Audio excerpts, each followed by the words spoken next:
Hi, this is Madeline Birkner from the College Access Program at Alany Charter High School. You might know me or my coworker, Miss Natalie Almiron, or you might know my other coworkers, Miss Christina Holliday from Kensington Kappa, Miss Valentina Landrine from John Bartram High School, Kelsey Smith from Furness High School, or Amir Fralin from Roxborough High School.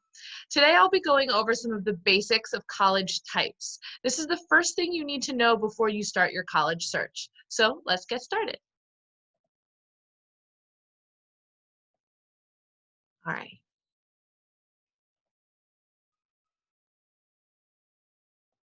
College types. We're really looking at the basics here. This is from the College Board Big Future website.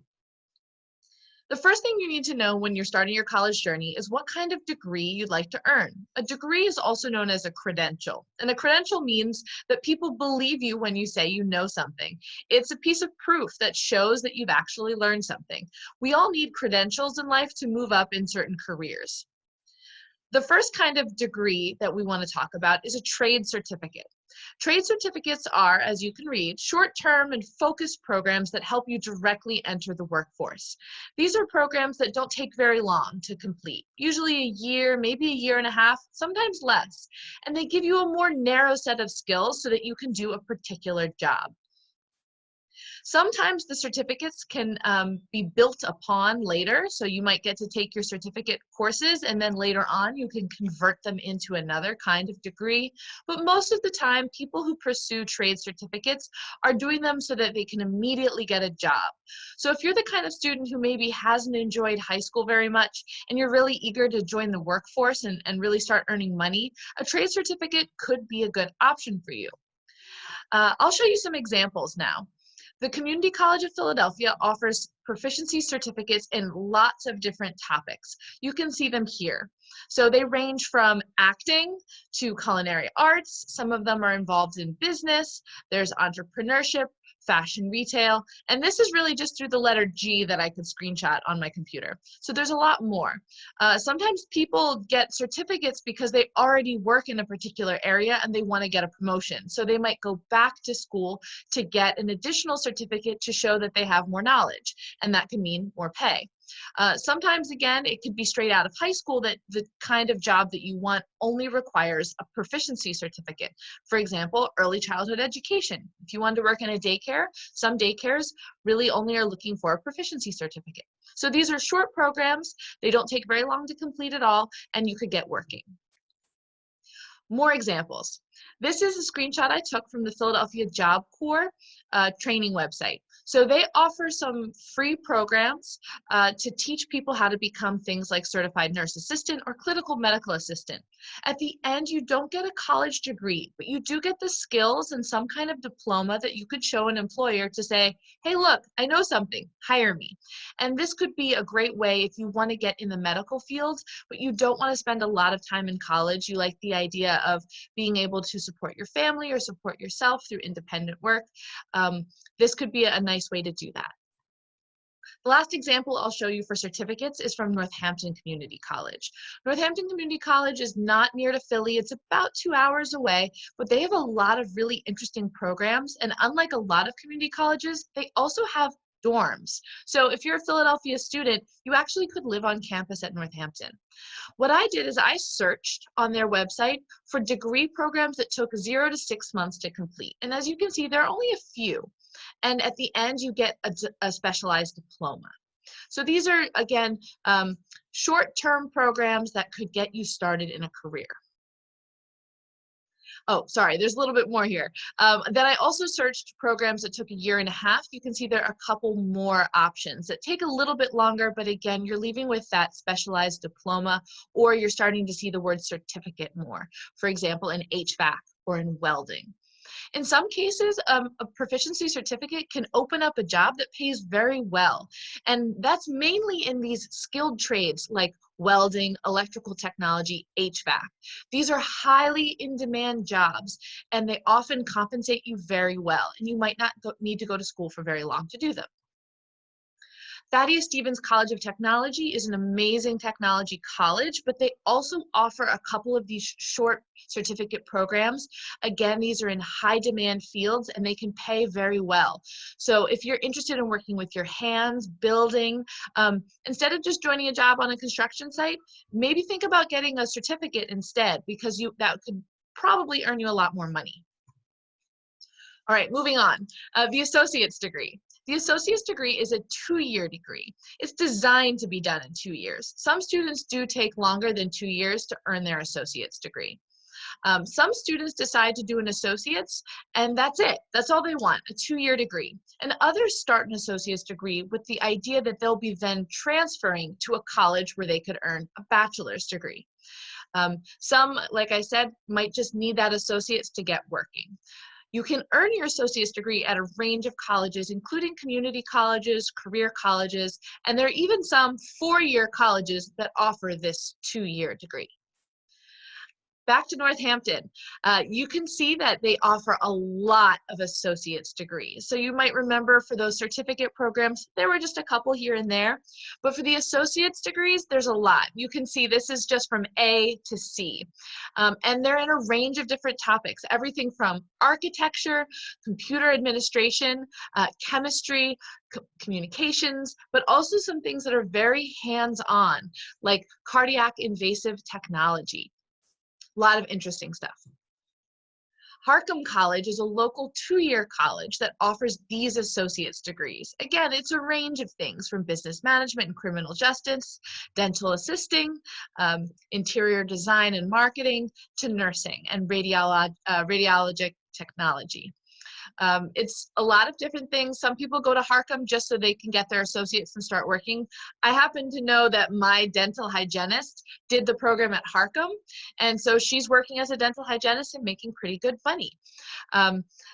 Other students go to Harcum and they might want to do something like accounting and then go off and get their bachelor's degree later. Manor College is another local college that offers associate's degrees, and you can see they've divided them up in different categories: business and professional studies, education, health, and then arts and science. In this case, you'll see a lot that say pre-nursing, pre-science, right? You'll be taking the basic courses with the idea that eventually you could transfer to a 4-year college. Now we're at that bachelor's degree. That's the degree that's designed to be completed over 4 or maybe even 5 years. You would either earn a Bachelor of Arts or a Bachelor of Science. Some people earn BFAs, Bachelor of Fine Arts as well.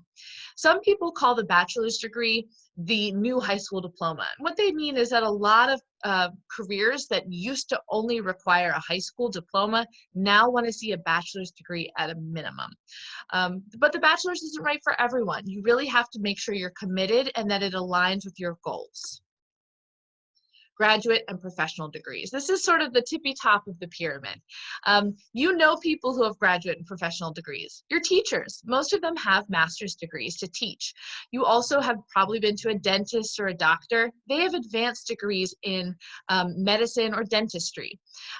Lawyers, they all have advanced degrees called the JD, the Juris Doctorate. College professors have advanced degrees. Your principals have to have advanced degrees. They can't be principals without them. So these are degrees that you can earn after you've already completed your bachelor's. In the United States, you can't just start medicine when you're 18 years old, straight out of high school. You first have to earn a degree, a bachelor's degree, and then you would go on to medical school to earn that professional degree. Okay, we've talked about the different types of degrees. Next, when we think about types of college, we can divide colleges into 2 categories. Really public and private, and then for-profit. So public and private colleges, the idea is that they're just charging you based on what it costs to educate you. They're not trying to generate a lot of extra money the way that a normal business would, like McDonald's or Apple, right? So public colleges, the main difference between them and private colleges is that they're funded a little bit differently. Sometimes the sticker price can be lower if you live in the same state as that public college. Private colleges are earning their revenue from tuition fees and other private sources like fundraising. Sometimes private colleges actually are cheaper than public colleges because they sometimes can give really good financial aid. But in both cases, public and private colleges are nonprofit, and that means they're not trying to earn a buck off of you. That's a major difference between for-profit colleges. Those are ones you might have heard of before, like University of Phoenix or DeVry. They do a lot of advertising. And those are businesses. They're businesses that can offer you those different degrees. I'm not saying that those degrees are worse. I'm not making any kind of judgment. I'm just saying that you need to be careful with for-profit colleges because sometimes they're charging you prices that really are out of alignment with what they're offering you. Sometimes you can find much cheaper alternatives at a public or a private college that is not for profit. So just be really careful with those for-profit colleges. Sometimes they're not a very good deal, and they might have some good persuasion because they spend so much money on advertising, but that doesn't necessarily mean that the degree will be better. One example would be some of the automotive schools in our region. They are for-profit colleges. They're very expensive. They can offer great training to become an auto technician. However, they come at a very, very, very high cost. Meanwhile, Community College of Philadelphia has an excellent auto body program that's really about a fourth or a fifth of the price. 2- and 4-year options, I think we kind of understand. 4-year colleges will offer you the kinds of degrees that are called bachelor degrees. Universities and liberal arts colleges count among 4-year colleges. 2-year colleges are usually VOTEC colleges, career colleges, or community colleges. So we use these phrases interchangeably. It's important for you to know what we're talking about when we say a 2-year college or a 4-year college. Liberal arts college is a type of 4-year college. And the idea of a liberal arts college is that it's giving you a broad range of training in lots of different areas. So you can't graduate without taking a little bit of literature, a little bit of language, a little bit of math, a little bit of science. They want to make well-rounded graduates.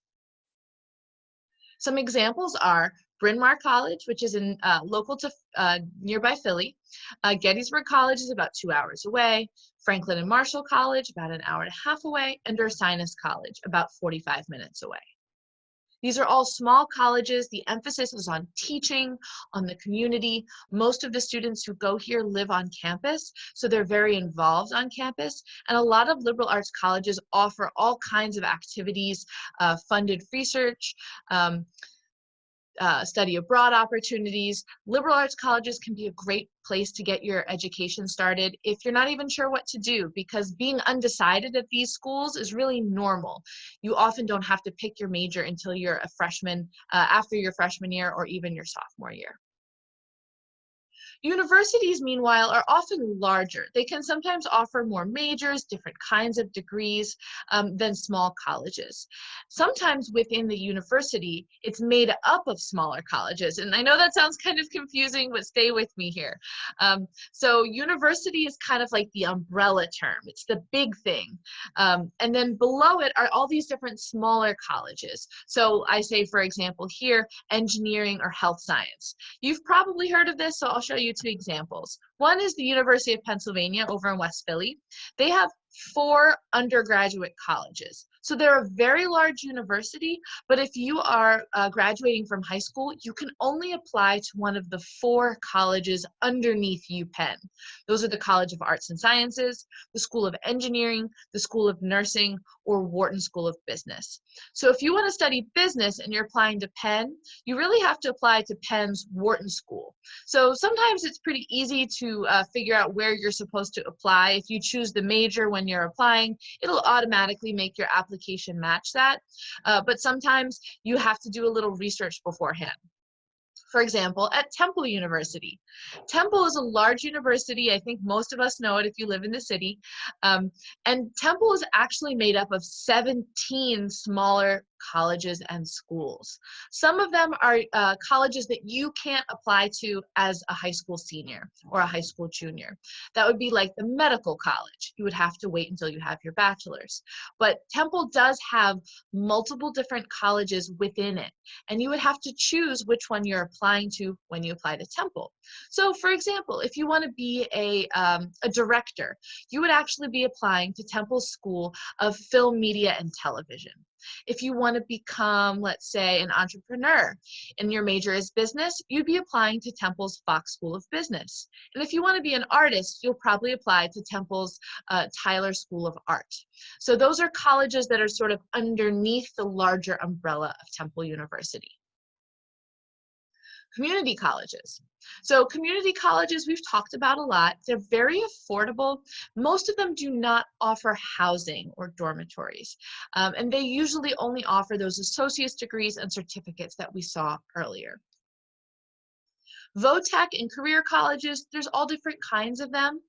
Thaddeus Stevens College of Technology is a career college, and they offer specialized training in certain industries. They're often very hands-on. So it could be things like culinary arts, but it could also be things like technology, welding, building. So those are really great options if you're someone who works and thinks with your hands. The last couple types of school I'd like to highlight are called special mission schools. And if a college has a special mission, it could also overlap with being another kind of college. So I'll show you some examples. Art colleges. These are colleges that focus on, you got it, the arts. Sometimes it could be visual arts like painting, sculpture, photography, but it could also be performing arts like theater or music. So here's some examples. University of the Arts is downtown. MICA is in Maryland. Curtis is also downtown. That's the most exclusive music college, I think, in the world. And so those are three colleges where if you go there, you're studying art. That's why you went there. And everyone around you will be studying art too. At Tyler School of Art, I already talked about that. That's a small college within Temple University. So there's an advantage there too. You know, you might be able to take some courses that aren't related to art if you're a Temple student going to Tyler School of Art. Same thing with at Kutztown. Kutztown has a College of Visual and Performing Arts. You have to apply special for that. You have to usually present a portfolio of your art if you're applying to any art school. So for Kutztown, if you wanted to major in art education or sculpture or photography, you'd have to present a portfolio. But there's an advantage in some people's thinking to go to an art school connected to a larger university because it might give you more variety. Maybe you want to major in biology and dance. Why not? You would be able to do that at some of these larger schools. Single-sex colleges. Believe it or not, there are still colleges and universities out there that are for all men or all women, or people who identify as man or woman. Some of them are public, some of them are private, most are private, but there are some out there that are exclusively for men or women. And people really like them because they can be very empowering environments to be yourself. 3 examples. Cedar Crest College and Smith College are 2 women's colleges. Morehouse, which you might have heard of because Dr. King went to Morehouse, is an all-male college. It's also an HBCU, a historically Black college. Next, we have religious affiliated colleges. Some colleges were sponsored by certain religious groups. There are a lot of Catholic colleges and universities across the United States that you probably heard of. Places like Villanova, Cabrini, LaSalle are all Catholic colleges. You don't necessarily have to be that particular faith to go to that college, but it could be an added value. If you're a very devout Catholic and you want to be in an environment of people who are also religious, that could be an added bonus to you. But I know a lot of students who go to Cabrini, for example, and they're not religious at all. But keep in mind that it could be part of the curriculum, or it could just be part of the culture at these different schools. So definitely do your research.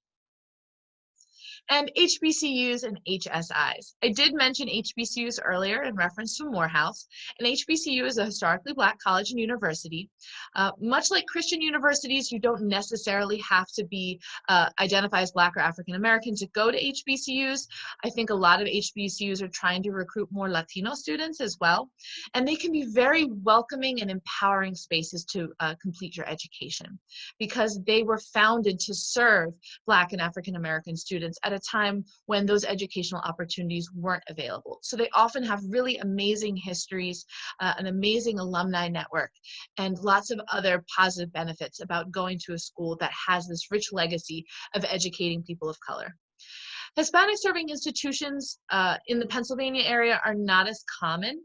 We really only have two that I can think of. One that is Esperanza College, which was a small college that is related to Eastern University. And then Cabrini University is starting to explore whether they can become a Hispanic serving institution. Otherwise, a lot of Hispanic serving institutions are on the West Coast and in the Southwest, in places like Arizona, New Mexico, and California. Just some examples of HBCUs. Lincoln and Cheney are the only two HBCUs in Pennsylvania. There are a lot more in the South, including Spelman College, which is a private women's HBCU outside of Atlanta, or it might actually be in Atlanta. Someone check me on that. And then Morgan State University, which is in Baltimore. There's a couple other HBCUs in Maryland. Those are the next closest ones other than Delaware State. So Maryland also has Bowie State and University of Maryland Eastern Shore, which are historically Black colleges. So I've just scratched the surface of the types of colleges and universities that are out there. I covered the first three today: degrees and programs, public versus private, and special mission schools. In the future, I'll help you understand how to pick a college while considering other factors such as size, location, selectivity, diversity, and the approach to financial aid. So that's all from me for now. I hope you learned something. If you have any questions at all, please reach out to your college access coordinator and make sure to complete any kind of assignment that is related to this particular workshop. You'll be seeing my face again soon. Take care. Bye.